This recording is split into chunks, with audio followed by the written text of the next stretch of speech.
You make this for your significant other, it's gonna blow their mind. They're gonna be like, I never knew that you could make a ragu this way. Oh, I thought ragu was the that came in the jar. Ragu's not a brand. Ragu is an idea. Ragu is my mind palace. The Very Good Cooking Show.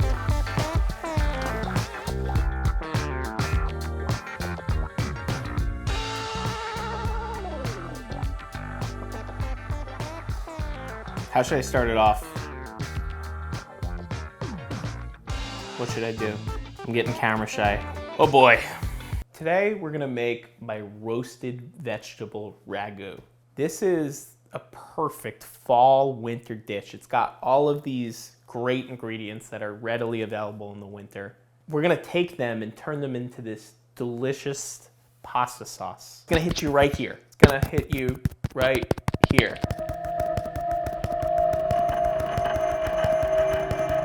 It's gonna blow your mind. You're gonna question everything you ever thought about ragu. Is it ragout or is it ragu?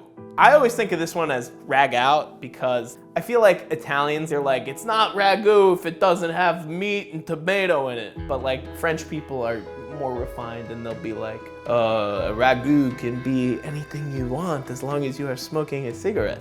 This recipe is a really good lesson in method and technique because you can cook something one way and it's gonna taste completely different than if you cooked it the other way. We're gonna cook the vegetables initially by roasting them. When you roast something, you're just bringing out completely different flavors. You're gonna get a deeper, more complex flavor. You're gonna get a little bit of char in there. You're gonna get some nice caramelization. I'm gonna serve the ragu with this endive salad, but I'm not gonna show you how to make that salad today because you're gonna have to watch my next video because I have a very special technique that I have to enhance any salad. It's very light and it's gonna be a bright thing to contrast with the deep flavors of the ragu. Are you ragging? Because we're about to rag on out of here. First things first, let's talk ingredients. The stars of which are our power trio of winter veggies: Brussels sprouts, mushrooms, and shallots. The Brussels and mushrooms are going to be bringing a meatiness and, dare I say, umami to the party, while the shallots bring the caramelization and a little bit of balance to the other two very potent veggies. For our aromatics, we have garlic, thyme, and this habanero. The habanero I picked up at the farmer's market, and it's more of a test. I've been experimenting a lot with these lately. Normally, if I wanted to make something spicy, I would just use some red chili flakes. Spice-wise, I'm going with some black pepper and fennel seeds, which we'll grind up in our mortar. If you don't have a mortar and pestle, just smash them up with the bottom of a pan or a pepper grinder or a spice grinder or something. Whatever floats your boat. To get a little bit of acid and contrast here, we're going to use our old friend tomato paste. Do yourselves a favor and just buy a tube like this so you don't have to waste a bunch by buying one of those cans. And finally, we'll be using some red wine here to glaze. I'm going with a Nebbiolo today, but in the past I've done versions with vegetable stock, chicken stock. You could even use water if you wanted. All right, first step goes out to all you wine moms out there. Crack open that bottle of wine and pour yourselves a glass because you're beautiful and frankly, you deserve it. Now time for the real work. We're gonna start with our mushrooms by removing the stems first. This way we can get into a flow rather than doing a bunch of different knife strokes and slowing ourselves down. Next, slice them into 1/4 to 1/3 of an inch thick strips. We don't want them too thin or thick here. You'll lose the meatiness of the mushroom if they're too thin, and if they're too thick, they'll be too chewy. By the way, forgot to mention, but never throw out mushroom stems. These bad boys are liquid gold in stocks and broths. I recommend freezing them in a designated Tupperware. That way you can add them whenever you're making any dish with mushrooms. Moving on to the Brussels sprouts. Now, because of my leftist libtard persona, I couldn't resist buying the entire stock for the visuals here. I found that a twist and pull motion was the best way to detach them here. And you guys would not believe how hard this stock was. I was hacking at this thing with my meat cleaver for a while and it just would not break.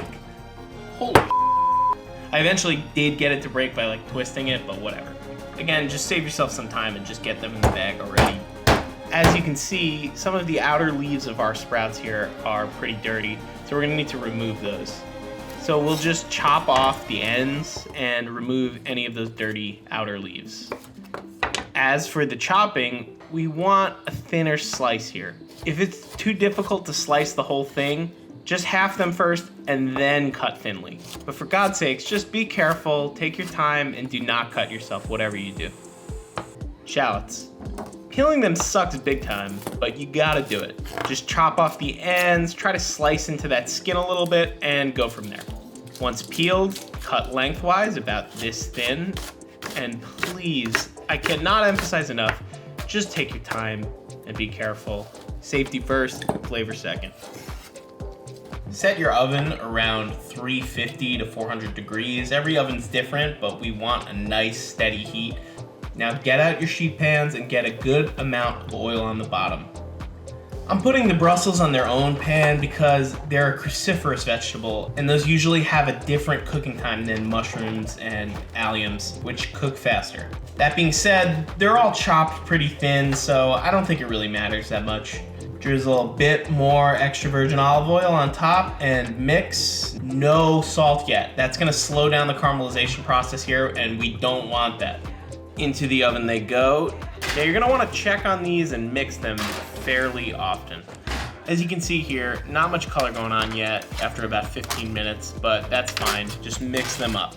After the next 15, we're starting to get some of the color we're looking for. I find with these heartier vegetables, you really wanna be patient when cooking them. Cooking them really thoroughly will completely transform them. And after about another 15 to 20, they're looking absolutely gorgeous. Now you can see throughout all the vegetables points of charring, caramelization, and their normal color. That's one of the most important parts of this dish. Without these different ranges of color and doneness, we're not going to achieve the flavors we want. So I ran out of time tonight, but that's totally fine. That's the great thing about recipes like this where you have multiple processes. You can do certain steps ahead of time, and in this case it was roasting the vegetables. That way, the day of your party or your dinner or whatever, you can just have it ready, throw it in the pot, and you're good. Okay, next day, let's go. Start by slicing up some garlic. I don't like it too garlicky, so I'm only going with about 3 cloves. And mind you, the amount of ragu we're making is a lot, so the 3 really isn't that much here. Next, get your herbs prepped. I went with thyme, but I'd recommend sage, oregano, or rosemary more than thyme here. They're bolder, stronger flavors that are going to stand up to some of the more potent elements in this ragu. Moving on, let's grind up our spices. I went with fennel seed and black pepper here, both of which are commonly associated with sausage and beef, so I feel like they'll lend themselves to the meatiness that we're looking for here.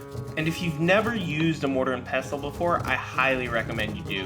1, for stress relief, and 2, to get a much sharper flavor out of your whole spices.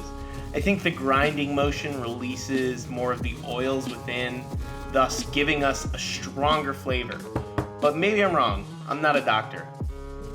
Okay, initiating ragu assembly. Pan on stove, heat on, oil in the pan, garlic in the oil.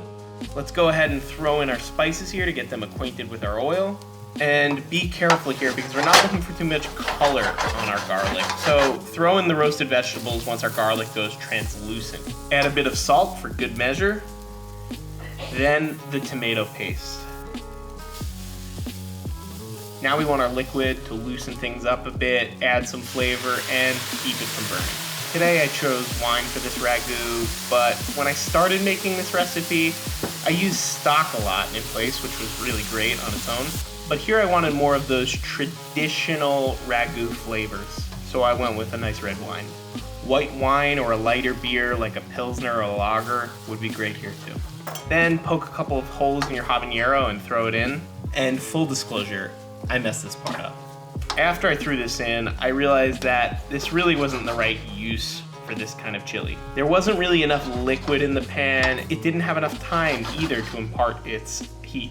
So in a last-ditch effort to help the habanero, I kept the lid on to keep as much moisture in there as possible, which we needed to do anyway. Now that the ragu is almost ready, let's fire the pasta. Choose a heartier pasta to stand up to this rustic, chunky ragu. Today I chose paccheri, but rigatoni, ziti, bucatini would also work really well here. Back to the ragu. Taste and season. Add a bit of pasta water if you feel like it's getting a little too dry. And now's a good time to mention that we made way too much of this. But that's totally fine. In fact, it's great. So let's remove about 1/3 to 2/5 of this. I would gladly eat this some other time this week with some polenta or pasta. This is what we call a good problem. Once the pasta's done, throw it in there with the herbs you should have added right before and stir it in. Really incorporate the pasta with the ragu so that it's evenly distributed throughout. If you find it's difficult to do that, throw in a bit of reserved pasta water to loosen it up. Taste it, adjust seasoning, and guess what? That's a wrap.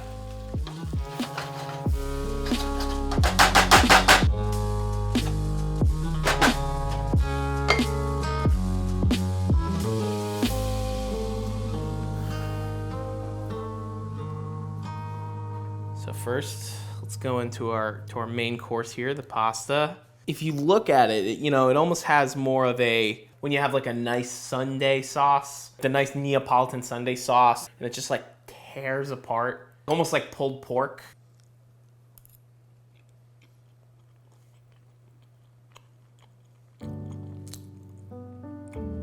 That's it.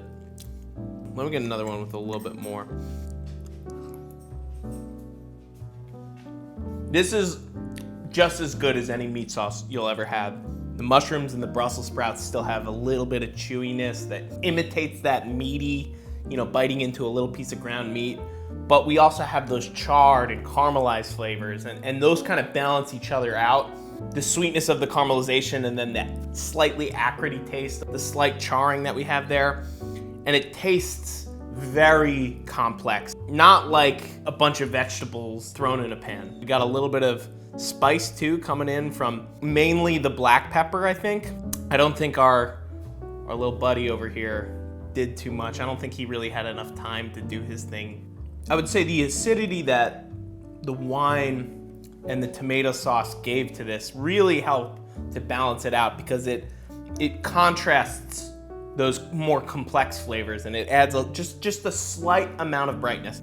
And it's just really, really delicious. Before we're done, we gotta see how it pairs with our salad here. Got a little radish in there, a little celery, a little endive, radicchio, whatever. This came out perfectly. There's perfect balance in this. You have this earthy, really deep, complex pasta dish using all in-season vegetables. Then you come over to the salad for a little break from this very rich dish over here, and you get this nice light sweetness. You get slight bitterness from our endive and radicchio. Then you get the sharpness of the radishes. It looks gorgeous and it tastes great. This is for everybody. A lot of people don't like endive or radicchio because they think it's too bitter, but you gotta be smart. You gotta use your head. You gotta use a little bit of sweetness, a little bit of honey. You make more friends with honey than vinegar, right? The thing is, I'm not teaching you recipes here. I'm teaching you how to cook. I'm teaching you how to think about cooking and execute. Sometimes you gotta experiment. You gotta throw in a little chili. See how that brings a different spice to it than, the normal chili flakes that you use in your pantry that are, 40 years old. Doesn't get much better than this. This is fall on a plate that's not Thanksgiving and doesn't have butternut squash in it. I know you butternut squash heads out there thought you might see some butternut squash here, but not today. I really appreciated all the feedback we got in the first video. Really looking forward to seeing what you guys make out of this. Please like, subscribe, tell me in the comments if you liked this, what I did wrong, give me feedback, what you guys want to see me make. As my father always said, Lynn, quit babying him.